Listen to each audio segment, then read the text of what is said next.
Hello. Can you introduce yourself and tell us about your role in the ThermEcoWat project, please? Yes, my name is Sandra Armengol. I'm a scientist of the ECGC, that's the Cartogràfic and Geològic Institut of Catalonia. And our role is more like to provide technical support into the hydrogeological set. It's more like, it's not about this social or political part, it's more into understanding how the system works and how the climate change is going to impact this resource itself. Okay. Sandra, how can hydrogeological modeling and geophysical studies conducted in pilot cases help to anticipate the effects of climate change? Yeah, well, hydrogeological models are super important because before knowing how climate change is going to affect the resource, we need to understand the system. So we need to understand where is the recharge area, how big is the system, how much water do we have inside, and how much flow rate do we have. So for that, we need hydrogeological modeling.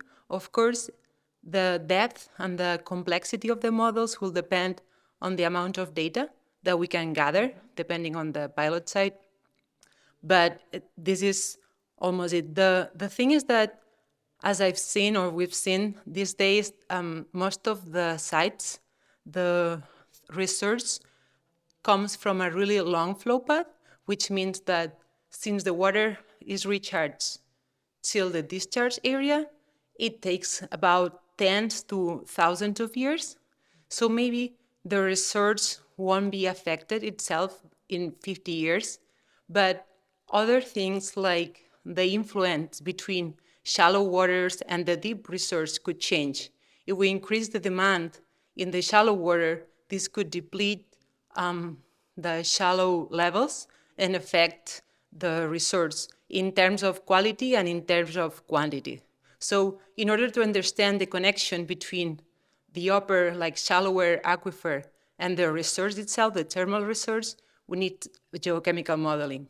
For example, in Caldes, we need to prove that there is no mixing, but we need a geochemical model for that, well, a hydrogeochemical model. Thank you, Sandra, for your contribution. Thank you so much. Okay.